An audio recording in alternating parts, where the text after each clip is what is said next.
I gotta elevate. I gotta elevate.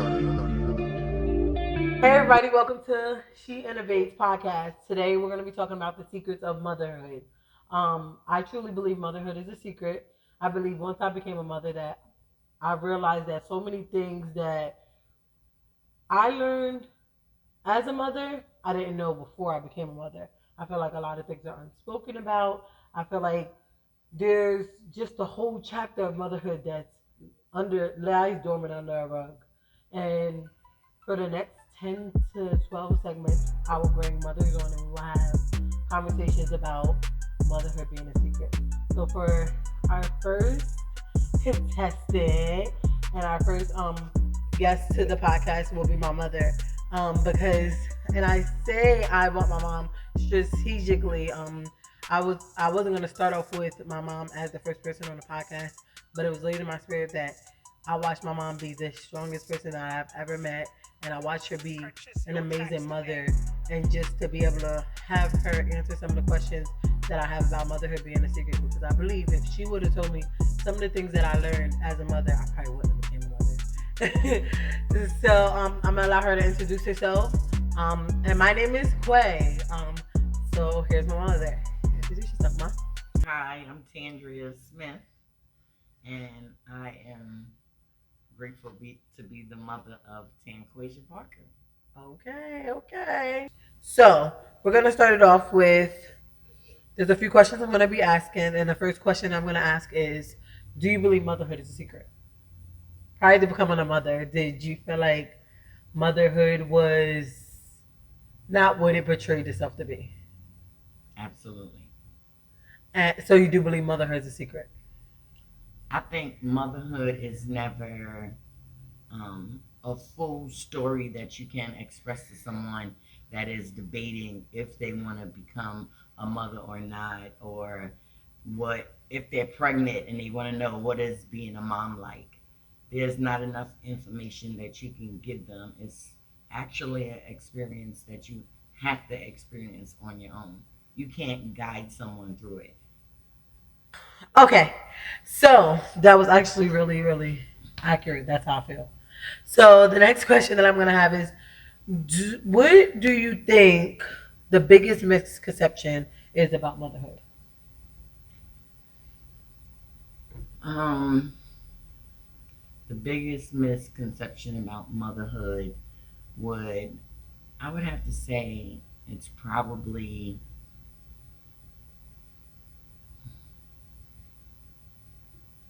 that it's fun, or it's so amazing to have a child that has an unconditional love for you. And a lot of people express that when they're explaining parenting, or when they're trying to let somebody know what their experience was like. And most of the time, you leave out all of the struggles and the hardships, and just the things that a mom has to mentally go through, that no one can prepare you for. No book, no manual can prepare you for it.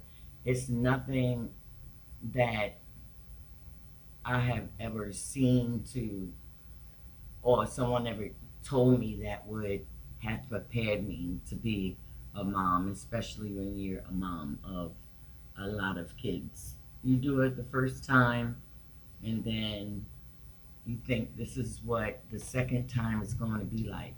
Every child that you have is a totally different experience, from birth all the way to them being a baby, all the way to them being a toddler, to becoming an adolescent, to becoming a teenager, to them becoming a grown up. Every experience is different in itself. You have to handle them differently. You have to communicate with them differently. What worked for one usually doesn't work for the other. So you have to find that niche that allows you to parent them the best that you can and correctly. That's actually really good. That I feel like that hit a lot on. being motherhood being a secret, because like you said, each kid, you thought after the first kid you think the second one would probably be easier, the same, but you don't know. Each kid has a different Yep. personality, different things that come along with them. So I definitely agree with you. Like I only have one, but I have two bonus children, but that one child taught me a lot, even about myself. Would you say that you feel like your children taught you a lot about yourself? Absolutely. And your children actually push you to become something that you never imagined you would. You know, you find out the strengths that you had that you never thought that you could endure, or maybe coach your kids through, or talk them through, or even understand like what in the world are they doing. You know, each child is so um, significantly different. You know, their mindset, the way they choose to eat, the food that they like, even though they're being raised in the same house, everything is different about them. Sometimes kids are similar, but 9 times out of 10, the kids are going to be very different. They're going to have their own characteristics, some of them that you never experienced or encountered with your other child. So now you have to find new communication skills to deal with that child on their level, their mental level, and the way that they deal with their issues or the way that they behave. So it becomes something new all over again. And then you have the other child watching how you handle them, and they may pick up some of their characteristics. And then it's like just trying to juggle constantly. It's a very, very long and like the process of motherhood is just, you can't explain it to somebody. You have to actually experience it, and everybody is different. You try to do what you were taught, that doesn't work. In the old days, they were more, physical discipline, and now in these days, forget about it. Discipline to children is I'm calling the police on you. And they need to So be in. yeah, they need a beating. They need a They beating. need to be in because Yeah. beatings save lives. Yes, they do. Beatings build character. Yeah. I will say that beatings build character. Lines of respect. Like nowadays, my younger kids versus my older kids. My older kids look at my younger kids like, where did they come from? Ma, what happened to you? Ma, you fell off. You just allowed her to do anything. Or why would she say something like that? They speak their mind. They're more open. They're definitely judgmental. They want to lay down their own rules, and God forbid if they got a job and their own money, and they feel like they're taking care of yourself. It's so many dynamics that are all put together that you just have to literally figure it out. What don't work for one, I gotta try something new. You gotta find new strategies all the time.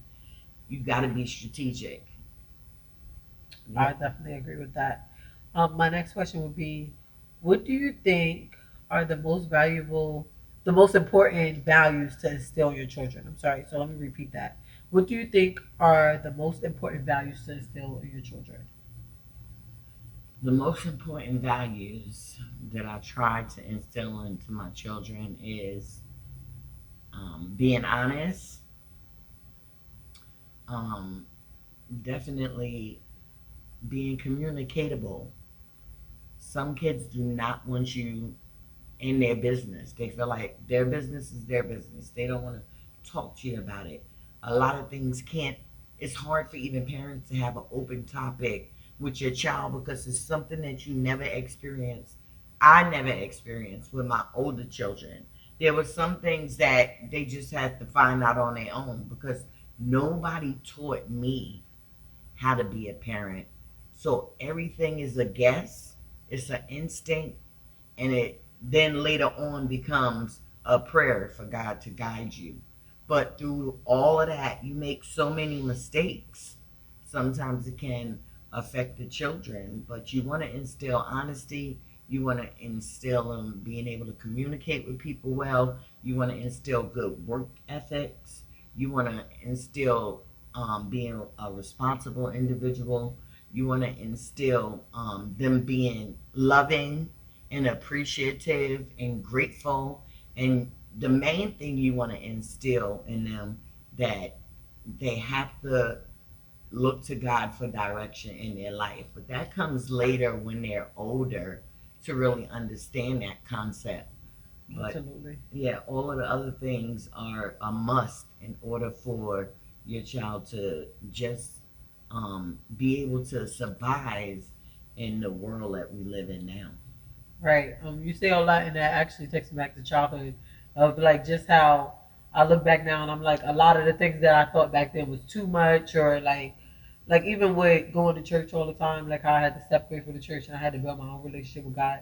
I really appreciate those guidelines that you created, because it was an opportunity for me to understand that everything is put in place for a reason. Like our Mm-hmm. parents said no because they knew what was beyond that no. Like even though sometimes we go ahead and we try to figure it out, and then we're over there and we're either beating ourselves up or we're looking like I'm not understanding why my parent basically did that.